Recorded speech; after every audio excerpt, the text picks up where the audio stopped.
السلام عليكم ورحمة الله وبركاته. الحمد لله والصلاة والسلام على رسول الله وعلى آله وصحبه أجمعين. அன்பார்ந்த மாணவர்களே, அல்லாஹ்வுடைய கிருபையினால் நாம் அவனுடைய மார்க்கத்தை கற்றுக்கொள்வதற்காக சில நிமிடங்களை தியாகம் செய்து கற்றுக்கொள்கின்றோம்.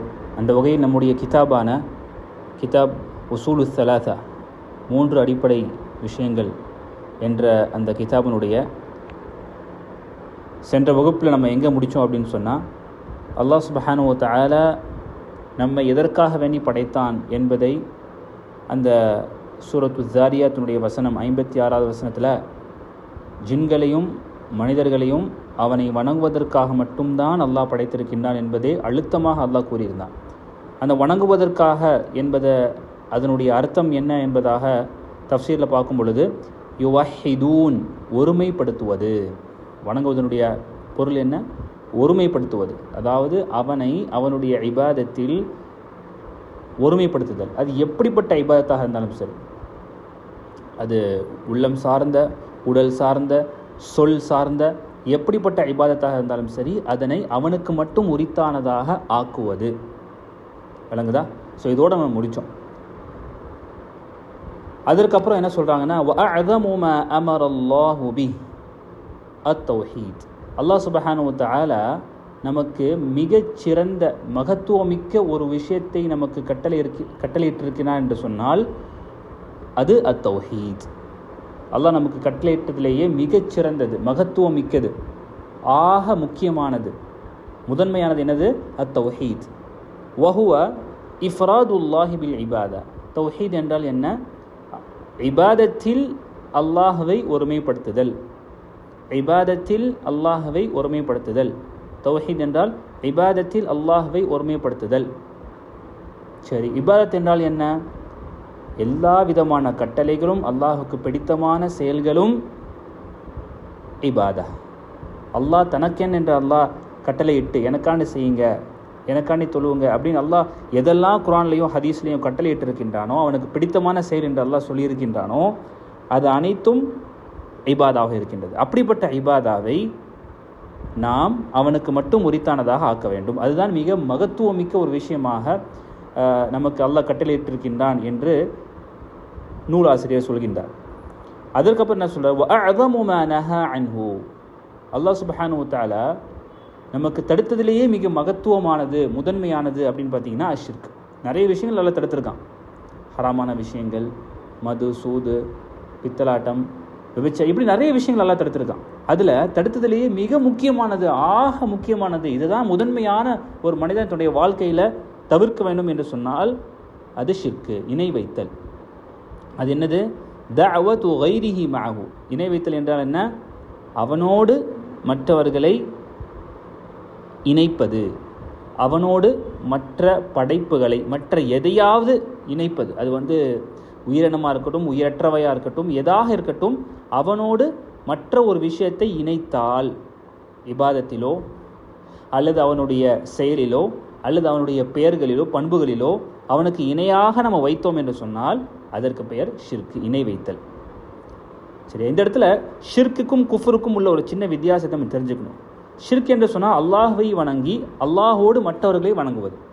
இப்போ கபூர் வணக்கங்களாக இருக்குது பார்த்தீங்களா, தர்கா போகிறாங்க, அவர்களெல்லாம் முஸ்லீம்கள் என்று பெயர் தாங்கி முஸ்லீம் என்று நம்பிக்கொள்கின்றார்கள். ஆனால் அவங்களுடைய அசல் பார்த்தீங்கன்னா அவங்க அல்லாஹ்வை வணங்குறாங்க, தொழுகிறாங்க, எல்லாம் பண்ணுறாங்க. அதோடு அவர்களோடு அந்த தர்காவையும் அவர்கள் வணங்குகிறார்கள்.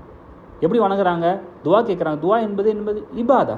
அல்லாஹ் என்ன சொல்ல? துவா இபாதா. அல்லாஹ் என் இடத்துல கேளுங்கன்னு சொல்கிறான். அப்போ கேளுங்கன்னு சொன்னது அல்லாஹுடைய இபாதத் தானே இருக்க முடியும். ஒரு கட்டளை என்பது அல்லாஹ் கேளுங்கன்னா அது இபாதத் தானே இருக்கணும். இதுதான் கான்செப்ட் நம்ம புரியணும். இப்போ இது இணை வைத்தல். குஃப்ர் என்று சொன்னால் என்ன?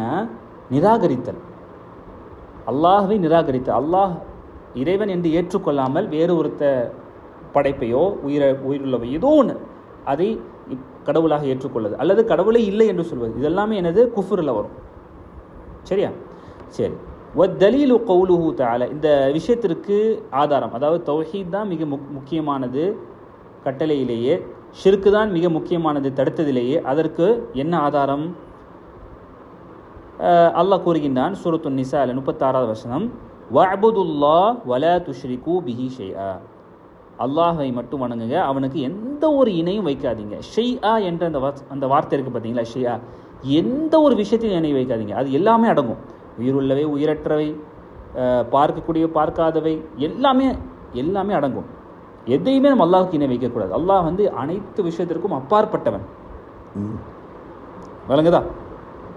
அப்போ இது ஆதாரமாக கூறுகின்றார். அதற்கப்புறம் ஆசிரியர் என்ன சொல்கின்றார், ஃபைதா கீல லக, உங்களுக்கு சொல்லப்பட்டால், உங்களுக்கு கேட்கப்பட்டால், என்ன கேட்கப்பட்டால், மல் உசூலு ஸலாஸ அல்லதி யஜிபு அலல் இன்சானி மஅரிஃபத்துஹா, எந்த 3 அடிப்படைகள் மனிதருக்கு தெரிந்து கொள்வது கட்டாயமாகும், எந்த 3 அடிப்படைகள் மனிதனுக்கு தெரிந்து கொள்வது கட்டாயமாகும் அப்படின்னு உங்களுக்கு கேட்கப்பட்டா, ஃபகுல், நீங்கள் சொல்லுங்கள், மஅரிஃபத்துல் அப்தி ரப்பஹு, ஒரு அடியான் தன்னுடைய இரட்சகனை பற்றி தெரிந்து கொள்வது, தன்னுடைய இறைவனை பற்றி தெரிந்து கொள்வது நம்பர் 1, முதலாவது அடிப்படை. வ தீனஹு, அவனுடைய மார்க்கத்தை பற்றி, அந்த ரப்பினுடைய மார்க்கத்தை பற்றி, அவன் நமக்கு அளித்த அந்த மார்க்கத்தை பற்றி தெரிந்து கொள்வது 2வது அடிப்படை. வ நபியஹு, அவனுடைய நபியை, அந்த ரப்பினுடைய நபியை பற்றி தெரிந்து கொள்வது, அவர் யார், முஹம்மத் ஸல்லல்லாஹு அலைஹி வஸல்லம், இவரை பற்றி தெரிந்து கொள்வது அவசியம், அடிப்படை. இந்த 3 விஷயங்கள் தான் ஒரு மனிதர் மிக முக்கியமாக தெரிந்து கொள்ள வேண்டிய 3 அடிப்படைகள் என்று அவர் கூற வேண்டும். அவர் கேட்கப்பட்டால் இவ்வாறு கூற வேண்டும். அப்போ இதுதான் இது வரைக்கும் நம்ம பார்த்தது எல்லாமே இன்ட்ரடக்ஷன் தான். இதுதான் நம்ம என்ன பண்ண போகிறோம், சாப்டருக்குள்ளேயே, நம்முடைய பாடத்துக்குள்ளேயே உள்ளே போக போகிறோம். 3 விஷயங்கள் அடிப்படையாக தெரிந்து கொள்ள வேண்டும். அல் அஸ்லுல் அவ்வல், முதலாவது அடிப்படை. முதலாவது அடிப்படை என்ன சொன்னோம், இறைவனை பற்றி தெரிந்து கொள்ளுதல், அல்லாஹை பற்றி தெரிந்து கொள்ளுதல். ஃபைதா கீல லக, இப்போ இந்த விஷயம், இந்த இதில் பார்த்தீங்கன்னு சொன்னால் நம்ம எல்லாமே அல்லாஹ்னா யார், அனைத்து விஷயங்களையும் நம்ம தெரிஞ்சுக்கொள்வோம் இன்ஷா அல்லாஹ் இந்த அடிப்படையில். ஃபைதா கீல லக, உங்களுக்கு சொல்லப்பட்டால், என்ன சொல்லப்பட்டால், மன் ரப்புக்க, உன்னுடைய இறைவன் யார் அப்படின்னு உங்களுக்கு கேட்கப்பட்டால், ஃபகுல், நீங்கள் சொல்லுங்கள். எப்படி சொல்லணும் அப்படின்னு சொன்னால், ரப்பி அல்லாஹு லதி ரப்பானி, என்னுடைய இறைவன் யார் என்றால், ரப்பானி, என்னை ரட்சித்தான், ரப்பானி, ரப்பானினா ரட்சித்தான். வ ரப்ப ஜமீஇல் ஆலமீன பினிஅமிஹி, மற்றும் அகில உலகத்தின் அனைத்து நபர்களையும், அனைத்து படைப்புகளையும் அவன்தான் ரட்சித்தான். எதனை கொண்டு, அவனுடைய அருளை கொண்டு, பினிஅமிஹி, அவனுடைய நிஅமத்தை கொண்டு, அருளை கொண்டு அல்லாஹ் சுப்ஹானஹு வ தஆலா ரட்சித்தான். சரி, ரட்சித்தான் என்று சொன்னால் என்ன அர்த்தம், நம்மனை உலக ரீதியாகவும் சரி மறுமை ரீதியாகவும் நமக்கு அல்லாஹ் அவனுடைய அருளை புரிந்தான். உலக ரீதியாகவும் நமக்கு எல்லா விதமான ஆகாயங்கள், எல்லா விதமான விஷயங்களையும் அல்லாஹ் லேசாக்கி தந்தான், வாழ்வதற்கு எல்லா விதமான விஷயத்திற்கும். அதே போல் மறுமைக்குள்ள வெற்றிக்காகவும் அல்லாஹ் சுப்ஹானஹு வ தஆலா நமக்கு அல்லாஹ் சுப்ஹானஹு எல்லா விஷயத்தையும் லேசாக்கி தந்தான், நபி மூலமாகவும் குர்ஆன் வேதம் மூலமாகவும் எல்லாமே. வஹுவ மஅபூதி, பிறகு அவன் யார் தெரியுமா, என்னுடைய வணக்கத்திற்குரியவன். வஹுவ மஅபூதி, என்னுடைய வணக்கத்திற்குரியவன், நான் வணங்குவதற்கு தகுதி பெற்றவன். லைஸலி மஅபூதுன் சிவா, அவனை தவிர வணக்கத்திற்கு தகுதி பெற்றவன் வேறு யாரும் கிடையாது. இவ்வாறு நம்ம நம்முடைய இரட்சகனை, நம்முடைய இறைவனை, அல்லாஹ்வை நாம் வர்ணிக்க வேண்டும், வரையறை கொடுக்க வேண்டும், டிஃபைன் பண்ணணும். வஹுவ மஅபூதி, அவன் என்னுடைய வணக்கத்திற்கு தகுதியுள்ளவன். லைஸலி மஅபூதுன் சிவா, அவனை தவிர வணக்கத்திற்கு தகுதியானவன் வேறு யாரும் கிடையாது என்பதை நம்ம ஊர்ஜினப்படுத்த வேண்டும், உறுதிப்படுத்த வேண்டும். புரியுது அன்பார்ந்தவர்களே? இதற்கு என்ன ஆதாரம், வத்தலீலு கௌலுஹு தஆலா, முதலாவது அத்தியாயத்தினுடைய முதலாவது வசனம். இதற்கு ஆதாரம் என்ன, அல்ஹம்துலில்லாஹி ரப்பில் ஆலமீன், அனைத்து புகழும் அல்லாஹ்வுக்கே உரித்தானது. ரப்பில் ஆலமீன், அவன் அகிலத்தாரின் இரட்சகன்.